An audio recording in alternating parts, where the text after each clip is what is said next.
such a robust registration for this. It wasn't really very easy to send all the materials out in advance of the training.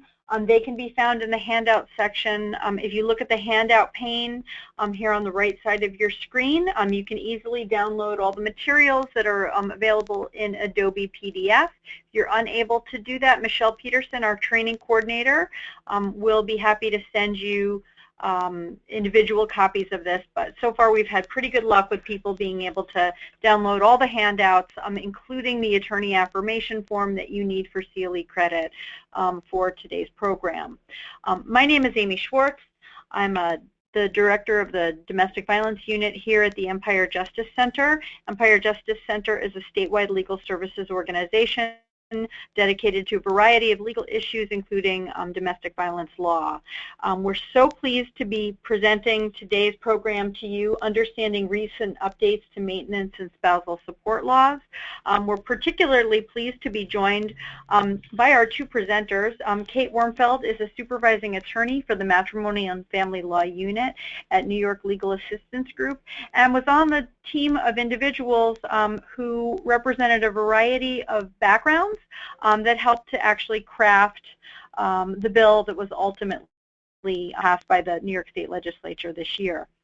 We're also joined by Laura Russell. Laura is currently the supervising attorney of the Family Law and Domestic Violence Unit of the Bronx Neighborhood Office, Harlem Community Law Office, and the Queens Neighborhood Office of the Legal Aid Society in New York City. She's also the co-supervising attorney of the Domestic Violence Immigration Unit. Today she's wearing one of her many hats as a frequent trainer for Empire Justice Center and on family and matrimonial law issues.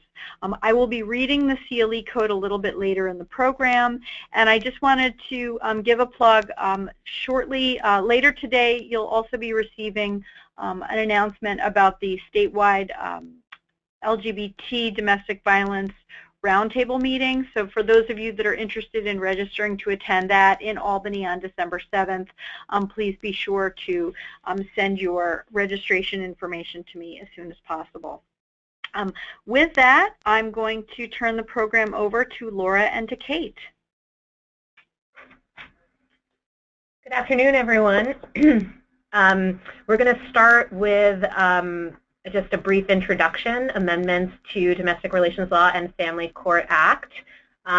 So this finally completes the divorce reform, which began with the passage of no-fault divorce and temporary maintenance in 2010. We were particularly enthusiastic for there finally to be consistency and predictability for determining these awards for our clients who are low-income litigants and victims of domestic violence in particular. This can be the difference between leaving or staying with an abusive partner. We're now able to counsel our clients about what may happen, what the outcome of this type of litigation will be, whereas before, depending on the judge, depending on the county, depending on any number of factors, we really couldn't predict with any degree of certainty what would happen, and now we can. Also, the amendments to the laws clarifies the relationship between child support and maintenance and the duration of spousal support. So we're looking at the temporary maintenance statute, the post-divorce maintenance statute contained in Domestic Relations Law 236B. We're also taking a look at Domestic Relations Law 248, which was amended to become gender neutral finally. We're looking at spousal support under the Family Court Act, Section 412, which now is going to mirror the temporary maintenance guidelines. And we're also looking at the child support and maintenance interplay between Family Court Act 413 and DRL 240 with respect to how maintenance is now considered income. Okay, so I'm going to start by talking about the formula for temporary maintenance. There's now two different formulas for temporary maintenance, which is also the same formula for final maintenance. One formula is applied to parties when child support is not being paid or the payor is the custodial parent. And that's the same formula from the old temporary maintenance statute. Another formula is applied when child support is being paid.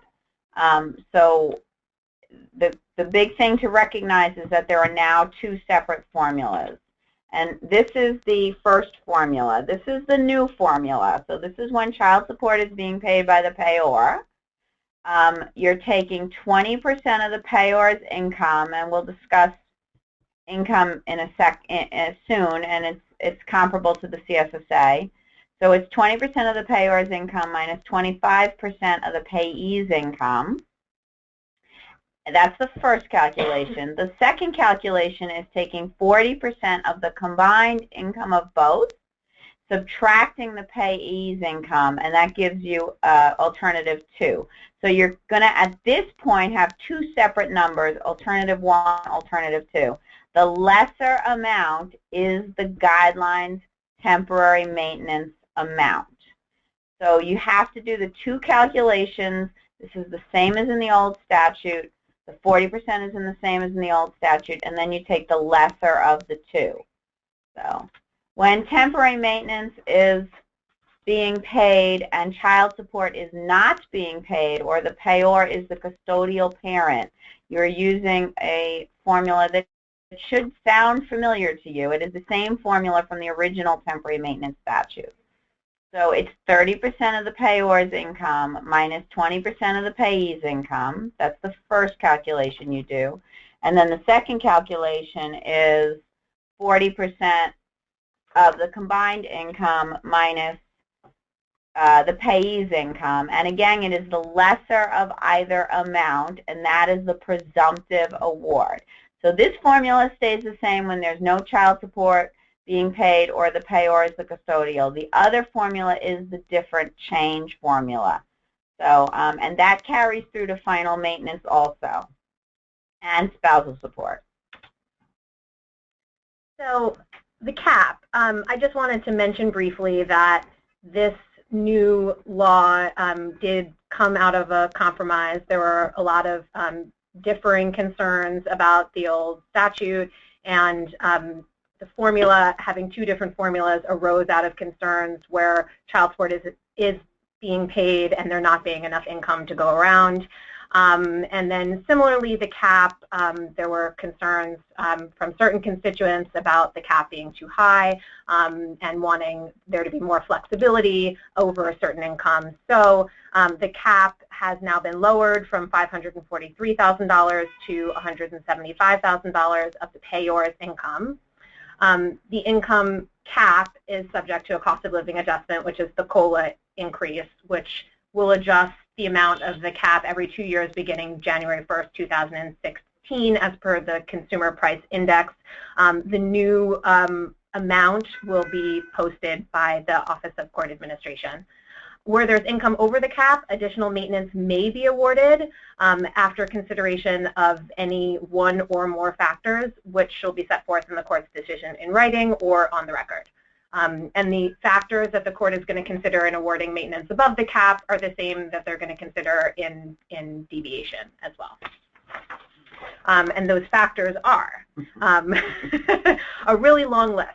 So I'm just going to point to the new factor. You should refer to the list. You have it now. Familiarize yourself. But the new factor is the termination of a child support award during the pendency of the proceeding when calculation of temporary maintenance was based on child support being paid. So this is now going to be a factor that the court considers when they're looking at maintenance above the cap and when they're looking at to deviate. More factors. I will not read them. Okay. Income for the purpose of calculating maintenance. So anytime in the statute we're talking about income, we're not talking about the full gross income. We're talking about the same income that you use for the Child Support Standards Act. So it's the CSSA adjusted gross income. That's the first step. But they are also now where what they have done is clarified the whole formula and the whole processing of how you count maintenance as income. So temporary maintenance is deducted from the income of the payor and added to the income of the payee. So it's final maintenance. So it's the CSSA, then they deduct the maintenance from one and add to the other.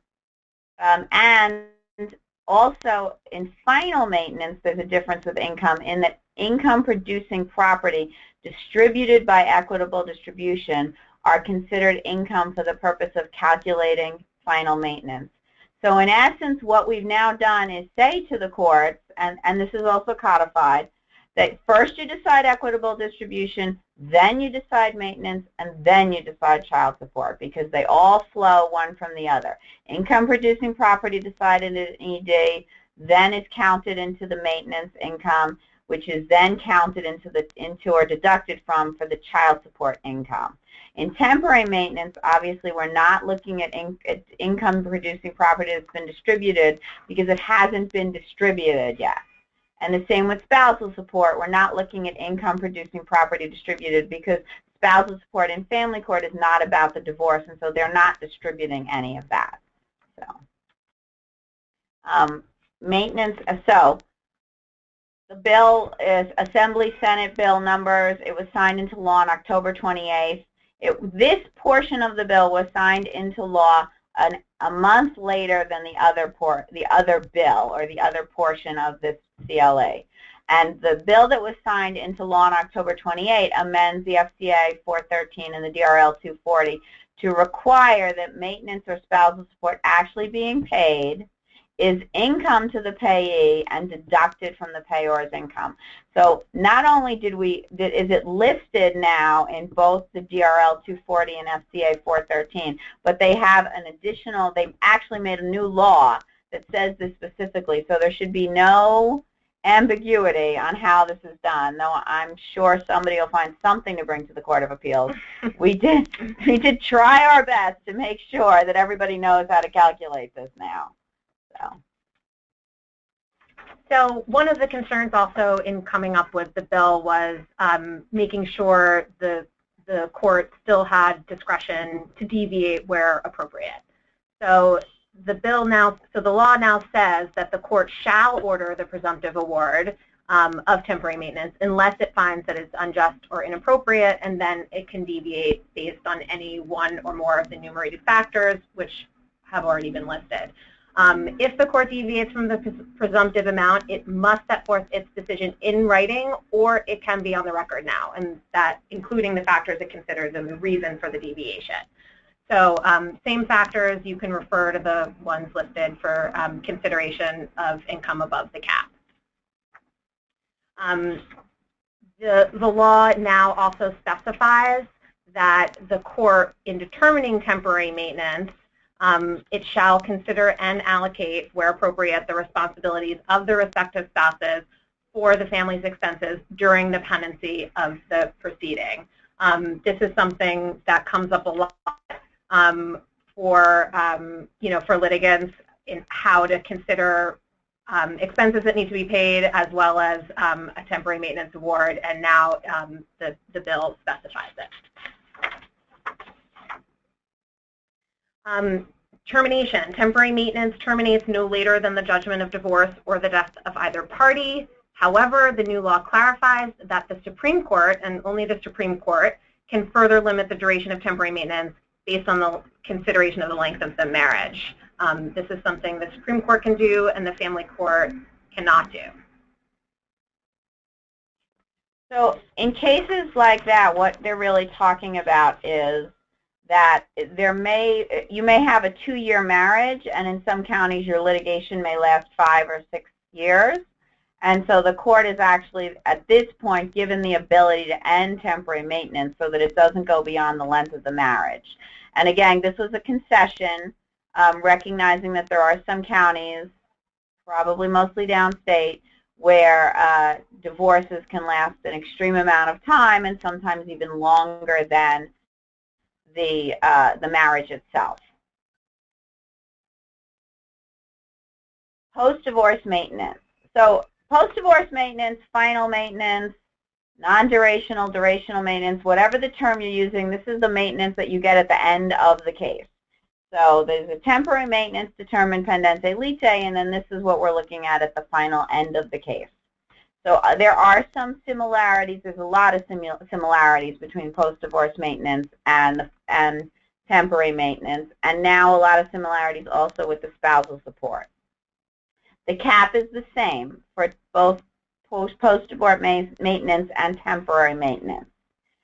Maintenance is awarded based on income, but above the cap is awarded in the same manner as temporary maintenance. So they can do it. There's a list of factors. It's similar to the deviation factors, but they don't have to do it, and it's really up to the court to decide.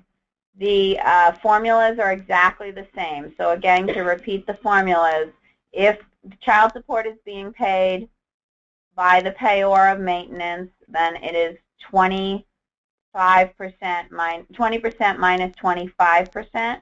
If no child support, it's 30% minus 20%, which is the old factor. So you're still having that same very differential on the formulas that are being applied, whether the child because of child support. The court cannot deviate if it finds that the presumptive award is unjust or inappropriate, but it must set forth its decision for deviation either in writing or on the record, stating the presumptive award and the reason for deviating and the factors considered. So it's similar to the way child support is done, where the court, if they're going to deviate, has to articulate what the CSSA says it should be, and then say why they are deviating and set forth the factors that they used in the reason for deviating.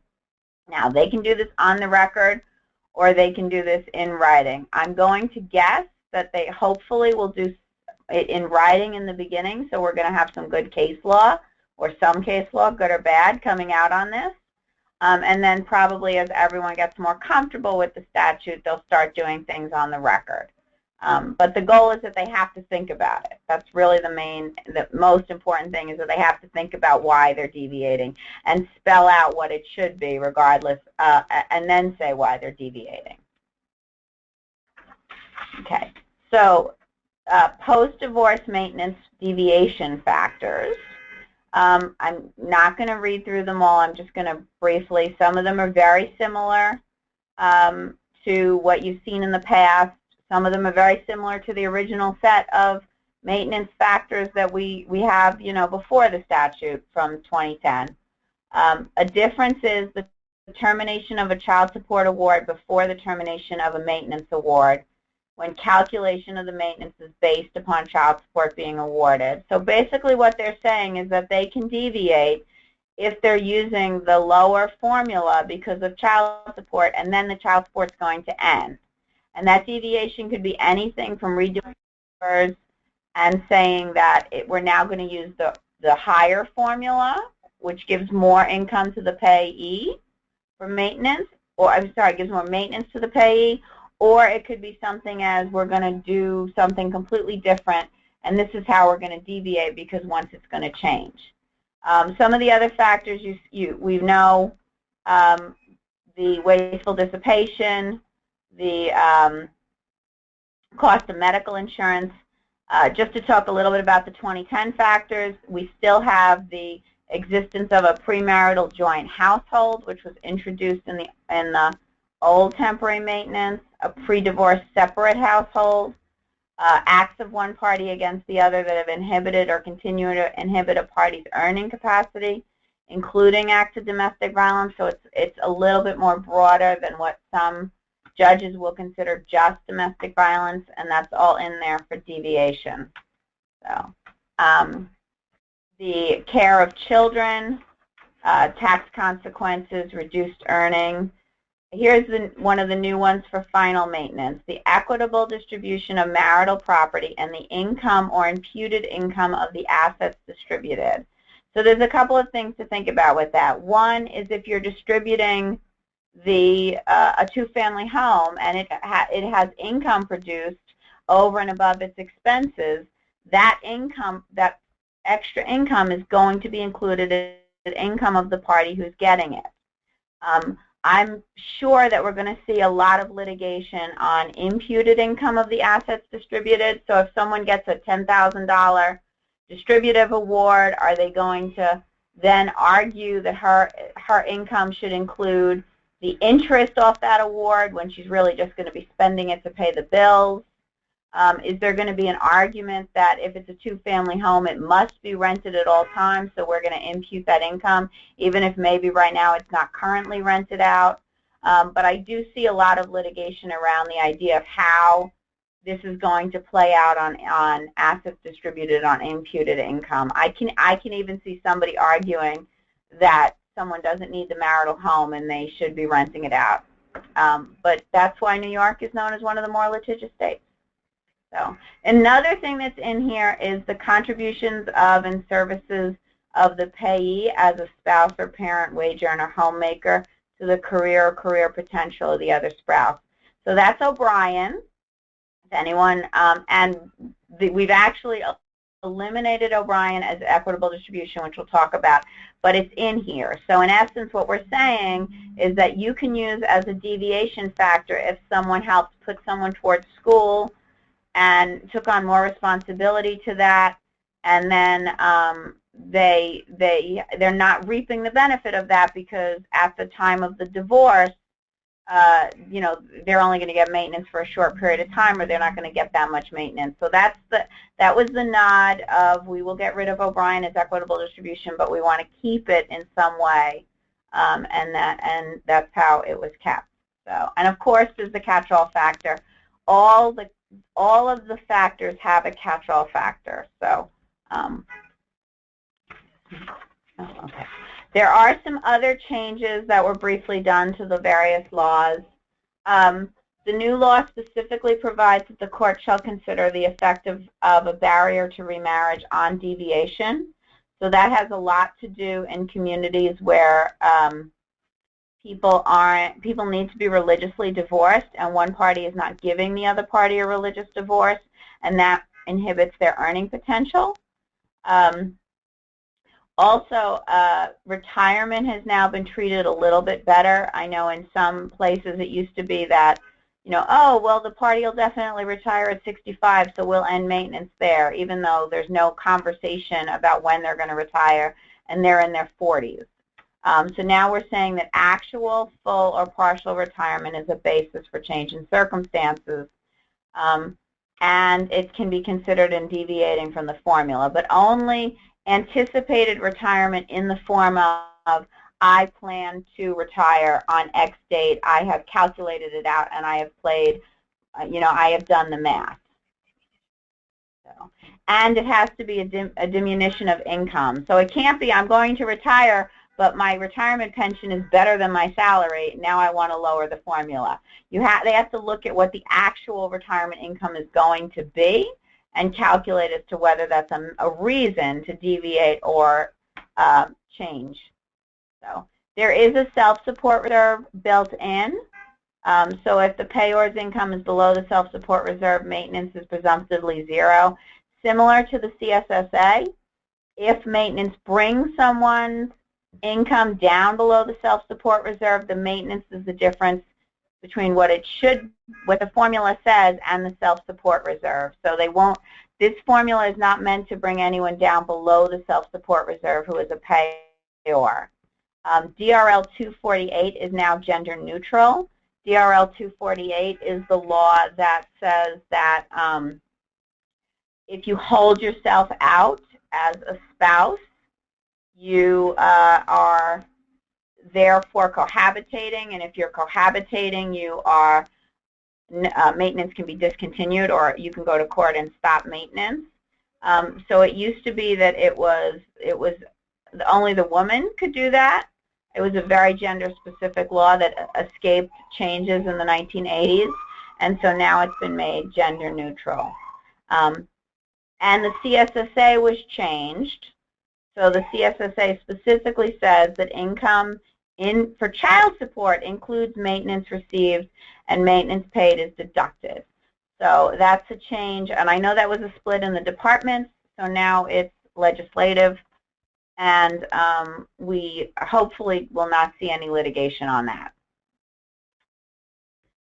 I'm going to briefly talk about enhanced earning capacity. So under the new amended statute, OBrien no longer exists. I know Judge Kay is crying, but since she wrote OBrien many years ago, but OBrien was meant to say that enhanced earning capacity is equitable distribution, and not the income stream should be used for maintenance. The idea is that the income stream should be considered equitable distribution. And we did all these different calculations on what that income stream meant and what was available for maintenance and what wasn't. There's a lot of case law on how it was available for child support because it wasn't in the CSSA. So now we've basically eliminated that whole idea that it's equitable distribution, that it's property. And what we said is that it's an income stream. So the enhanced earning capacity of an individual is an income stream, and because it's an income stream, it can be considered in maintenance. And on top of that, the spouse who did any kind of direct or indirect contribution to assist the other spouse in enhancing or increasing their earning capacity has the right to ask for more maintenance and to deviate from the formula, hopefully upward, asking for more because of that contribution in the enhanced earning capacity. So, OBrien has been laid to rest. The private bar is very happy about that, and now we have it in income as deviation. Okay, so I'm going to talk about the durational formula. This is another concession. You know, some of us in the low-income DV community wanted to see the durational formula become mandatory, but what we ended up with is an advisory schedule, which I think is a pretty good compromise, because what it does is it really sets out a guideline. It gives the judges a framework so that we don't, you know, up until now, even with temporary maintenance, when we didn't know what was going to happen with post-divorce maintenance, and we had no idea what the length of the award was going to be, and prior to this formula being established, that's the landscape we were looking at. We couldn't advise our clients, are you going to get 5 years of an award? Are you going to get 10 years? Are you going to get a lifetime award? We really had no idea. And as a result of that, there has been a lot of unnecessary litigation, or litigation is avoided altogether, you know, and our clients or low-income litigants didn't even bother to try and obtain this award. So now we have an advisory schedule, which I think is going to be a good framework for judges and give us the ability to predict and hopefully then settle cases and avoid a lot of unnecessary litigation. So whether or not the court utilizes the advisory schedule, it will still consider the enumerated deviation factors and set forth its decision in writing or on the record. Again, the idea is that there will be thoughtful decisions and consistent decisions being made because the judges are considering similar things. The court can still award non-durational maintenance in appropriate cases. So the new law does not get rid of the court's ability to award which means a lifetime award of maintenance based on, you know, certain factors.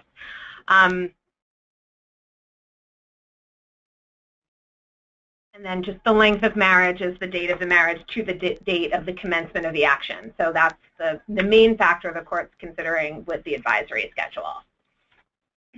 So here's the advisory schedule. So 0 up to and including 15 years, so it's a long time, is 15% to 30% of the length of the marriage. So it's a broad range, but again, it's going to give courts a framework to look at, and it's, I think, most importantly, going to give attorneys the ability to settle cases. Maybe you'll end up somewhere in the middle. Again, depending on certain factors, you could go up or down, but at least you now have kind of an idea of where the court is going to go. And then more than 15 up to and including 20, it's 30% to 40% of the length of the marriage. And then more than 20 years, it's 35% to 50%. And, you know, the reason that a lot of people might have liked to see more than 20 years be automatically lifetime maintenance. That's certainly something we've argued before on behalf of our clients. But I think the reason it's not automatically that, or it's not in the advisory schedule, is because of the anticipation of retirement and retirement assets. So if you've had a long marriage and there's a pension, that means that the payor spouse may be headed towards retirement, and the payee spouse may be getting a big chunk of that pension, and then they don't necessarily need lifetime maintenance. So I think the addition of the factor that the court considers actual or partial retirement and the diminution of income, as well as the retirement assets, makes the lower range for the durational formula palatable for our clients. So, post-divorce maintenance, termination, and modification. So, maintenance, final maintenance, or post-divorce maintenance terminates on the death of either spouse or the remarriage of the payee of the former spouse, remarriage or cohabitation. And DRL 248 is cohabitation. And it says holding oneself out as husband and wife, so, which I know various departments interpret very, very differently. So, in determining duration, the courts need to take into consideration the actual or anticipated retirement assets, benefits, and eligibility of both parties. So, what we've tried to fashion here is the idea that that the court shouldn't say, you're 42 years old, you can retire at 65, we're going to have this end at 65 just because of that. That they actually have to look at what's going to be available at retirement, what does retirement mean, and is it really going to happen, and can they even decide that it's going to happen in 20 years? And so if it's not there, if there is maintenance, but when it's decided no one can figure out what a real retirement is going to look like, then it is a basis for modification of an award if there is a substantial diminution of income. So it's a multi-step process. During the divorce, the court can't just decide when people are going to retire. And on top of that, when someone goes and says, I need a downward mod because of retirement, there actually has to be a diminution of income, has to go down. You can't say I want to change the modify the maintenance, but my income hasn't really changed because I have a really good retirement package. So that's what we tried to clarify so that it actually made sense. And again, the goal in this entire statute is decreased litigation. And so, okay. At this point, I think we're going to take a break for questions, and we're going to hear the CLE code. Thanks, Laura. Folks, I'll just remind you, there on the right side of your screen, you'll see something called questions. That's a pane. There's a text box that you can type any questions or any other comments that you want to make in that box, and we will entertain those now and throughout the rest of the program. We'll get to them in natural course. I also wanted to mention what the CLE verification code is, CLE for today's program. The CLE verification code is Candied YAM. That would be Candied YAM, Y-A-M. And we'll be putting that in the text box as well. But please be sure, I see some questions coming in. Laura and Kate, do you see those questions? I do. Okay. The question is, if there is a pre-existing child support order, how is the formula calculated? So the statute is written so that if the payor of maintenance is also the payor of child support, you use the lesser formula. So it's not about just calculating, it's not about child support orders that are only calculated during the divorce, it's about looking at the lesser formula. Now, what we're going to run into some issues about is the whole idea that really maintenance is income for CSSA purposes is going to change. So it may be that your adversary, if they know what they're doing, is going to bring up the issue that we need to recalculate child support because now we're looking at maintenance. This doesn't force anyone to be the lawyer that they should be, but it does allow for that change based on the fact that maintenance needs to be thrown into the income calculation for the CSSA. And then it says, why did the private bar want to eliminate OBrien? I'm not going to speak for the private bar, but I can tell you that most of them did not like it. They felt it was expensive to litigate. They felt that the awards were getting less and less. And my guess is that most of them represented Mr. OBrien as opposed to a Mrs. OBrien. But I can't really say beyond that since I'm not a member of the private bar. But I think for our purposes, though, I think what we found is that we don't have, as organizations that represent low-income clients, we don't have the resources for the experts required to value degrees. So I think that became kind of an issue for the non-private bar as well. And I think the concession there, that really recognizing contributions of one spouse to a marriage and really recognizing a marriage as an economic partnership balances out the loss of OBrien.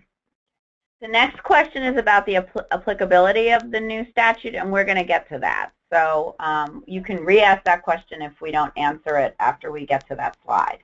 So, and I don't see any other questions. Okay, so moving on. Default. So when a party defaults or the court has insufficient evidence to determine income, the court can order it based on the needs of the payee or the standard of living of the parties prior to the commencement of the action. So again, a lot of this is mirroring the CSSA, which allows a needs-based calculation. In this, we're looking at, for temporary maintenance as well as final maintenance, we're looking at either a needs-based or a standard of living. And the reason for that is that if you're not receiving any temporary maintenance or any child support, your standard of living goes down by the fact that there's not enough money there to pay anything if you're already separated. So if the parties are separated and then they go in and it's only on needs-based, the award might be much, much, much lower than it could be based on a standard of living. So they're allowing the courts to look at either one. Those kinds of orders can be modified without showing a change in circumstance upon a showing of newly discovered evidence. So if you have a final maintenance award that is based on a default, and then because there has been a default and the divorce is over, the wealthier party suddenly starts showing their income again, you can go in and ask for a modification. And we do see that a lot in our cases of magically, as soon as the divorce is over, they're able to buy the Mercedes, the Porsche, and the house that they had no money for while the divorce was going on. So, agreements. So any agreement or stipulation must include a provision that the parties were advised of the statute and that the presumptive amount of temporary maintenance is correct. Now, I will say this. The goal of this statute was that any agreement or stipulation must include a provision that the presumptive amount, that the parties are apprised of the presumptive amount in both temporary maintenance and in final maintenance. So in your final stipulations of settlement, the goal was that you should spell it out if you're deviating from it in both. After reading the statute multiple times, there is a possibility that the way some people are reading it, it could be read that you don't need to spell out what the amount should be in your final stipulations if you're not utilizing the statute. So my suggestion from a practice point is spell it out. Just like you would when you deviate from the CSSA, you spell out what it should be, you say why you're deviating, and then you list the deviation factors, you list why there's a deviation, and then you spell out the deviation amount. Even though there's a split as to whether it should be done this way, there's a reality that the best thing to do to avoid litigation is to make sure you spell it out. And I know that may cause some stipulations to get on shaky ground, but it's better that than you're up at the Court of Appeals 11 years later on this issue. So if deviating, the agreement specifies the presumptive award and the reason for deviation. Again, that's what you should be doing on everything. That is required for temporary maintenance, and we're going to argue that it's also required for final maintenance, though I have heard other attorneys say that they don't see in that statute where it's required for final maintenance.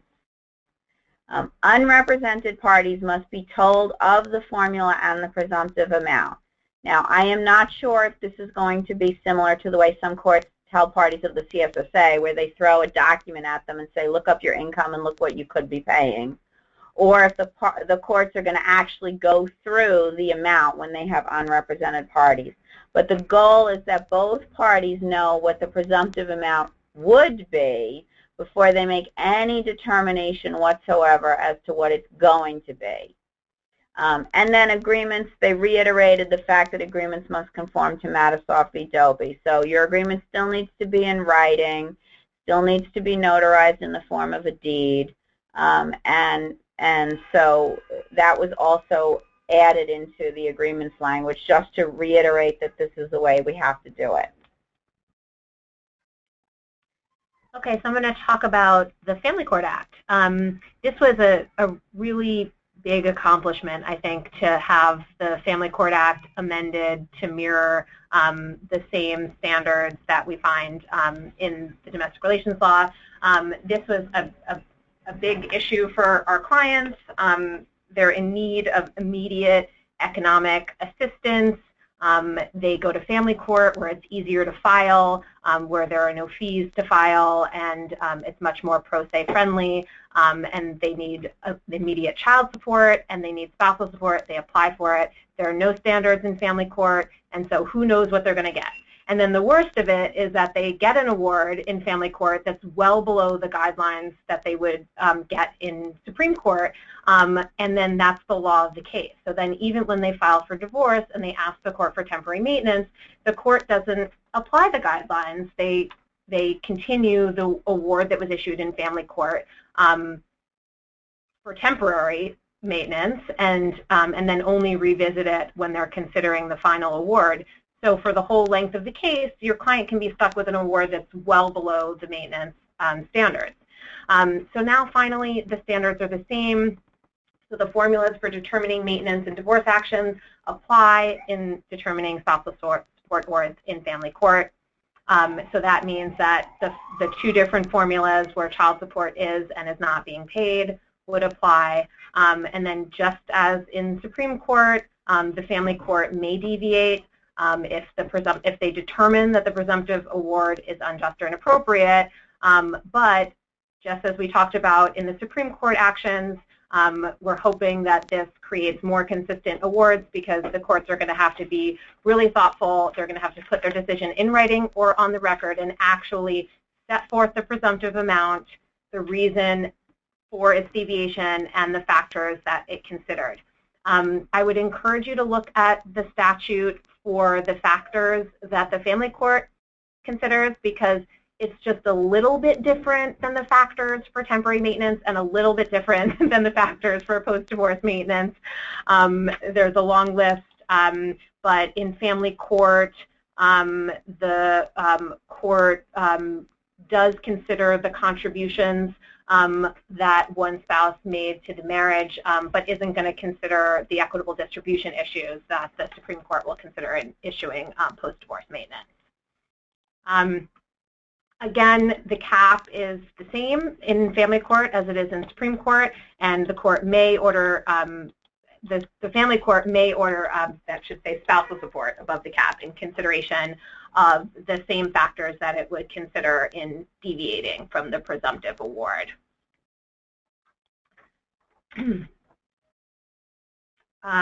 Okay, so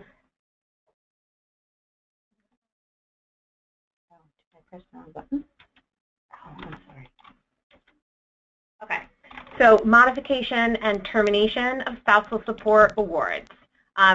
Very similar, the court can modify and order spousal support upon a showing of a substantial change in circumstance. If not modified, spousal support order terminates with written, so this is what's different. It terminates with written or an oral stipulation on the record, or judgment of divorce or death of either party, whichever occurs earliest. So a spousal support award is, even one issued as a final award at the conclusion of a spousal support proceeding, is still really a temporary award because it terminates with the judgment of divorce. So it's not a post-divorce award. It's only an award pending a divorce. However, it can be terminated if the parties agree, and again, that has to be in writing, or it can be with an oral stipulation on the record, and then obviously with the death of either party. The family court still cannot order durational spousal support awards. So this is the big difference between family court and Supreme Court on this issue, and the reason behind having family courts only issue awards pending litigation or pending the judgment of divorce is that the family court is not going to be able to consider the same things that the Supreme Court considers with respect to equitable distribution, and that's a really big factor in issuing these types of awards. So the family court can issue an award, and then that will terminate only with the reasons that we just talked about. And now we get to effective dates. So some portions of the new law took effect already. The ones pertaining to temporary maintenance took effect on October 26, 2015. So that means that any case filed on or after October 26, 2015 will look at the new law for their temporary maintenance.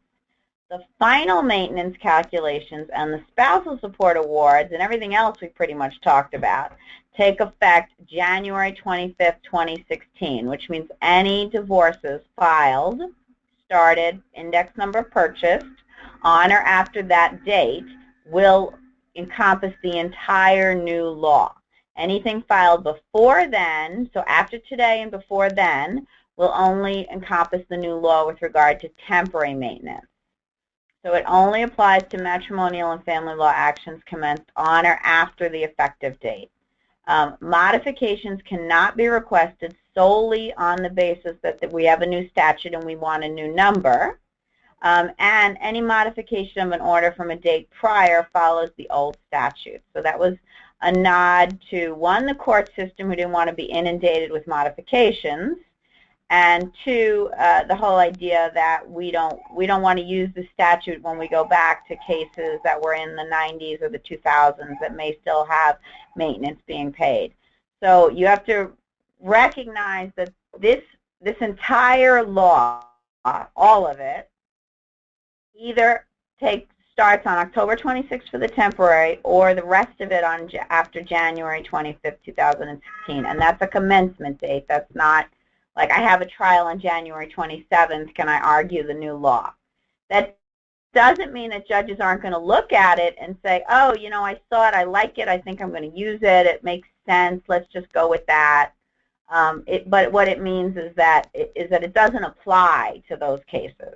So, and we are at the end of the presentation, and I know we have some questions, so I want to go through them. And unfortunately, it's a very small screen. So the first is, what do you think is the likelihood of getting lifetime maintenance longer than the advisory guidelines? So both of us, unfortunately, are not upstate practitioners, so I can't speak specifically to upstate. I can say that I think the likelihood of getting lifetime maintenance is still very small. I think most judges are going to want to end it around some retirement date, especially if it's a longer marriage and they're older. It's going to be more closely aligned to what a retirement date is. But now the courts are required to look at what is actually going to be available at retirement. So it's not going to be like, oh, your retired maintenance is over. It's going to be, oh, you're going to retire in 2 years. Let's see what you're actually going to get when you retire on both fronts. So. And Laura, yeah. One person asked, what if the parties have been living apart before the commencement of the divorce? Well, I think that's going to be something that the court can consider for deviation. So once they separate, they're no longer in an economic partnership. So if they've been divorced for 4 years, just like before this new law was amended, you know, the courts are going to consider that someone has become self-supporting or has established a new standard of living, hasn't been supported by their spouse for a long time. So that's going to factor in for sure. And it is specifically listed in a deviation factor, so I clearly see the courts taking that into consideration.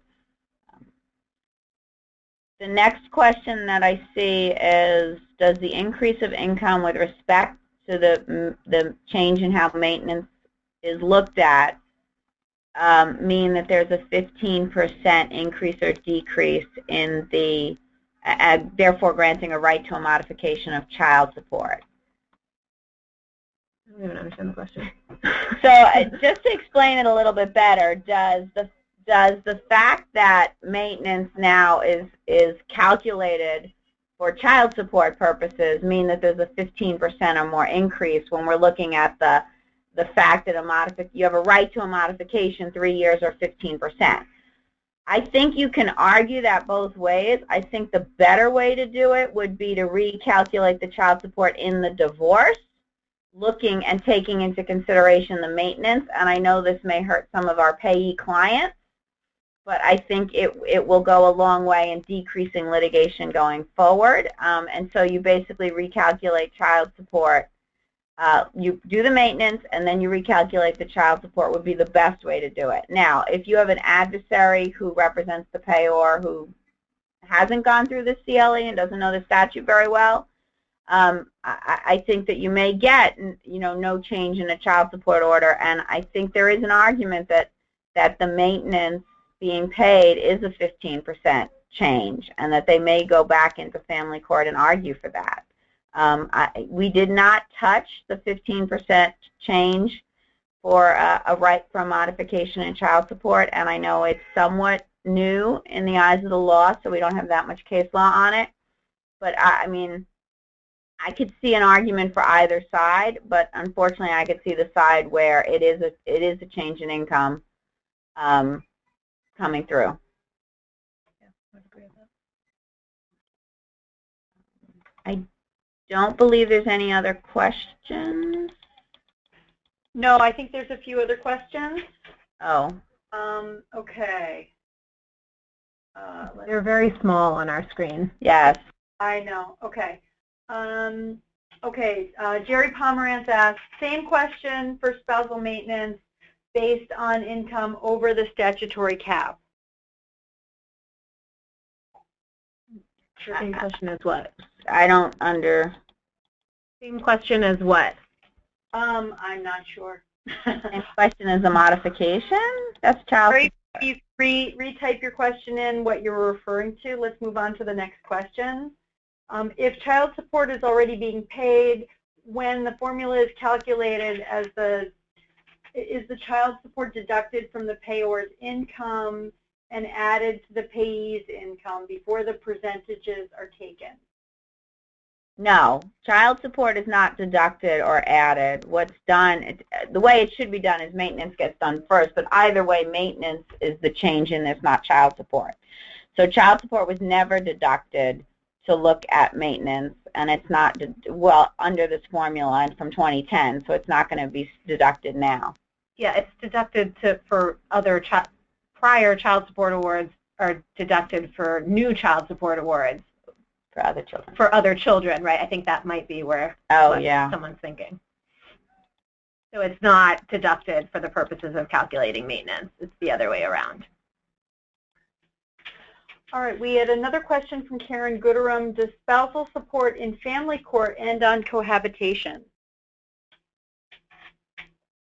No. No. So the cohabitation statute is specifically in the DRL, not in the FCA. So my argument would be no. But I am honest with you, I've never seen a Court of Appeals case on this specific issue. But the cohabitation statute, which is DRL 248, which has now become gender neutral, is not applicable in the FCA. It's not in the FCA. So my argument would be it doesn't.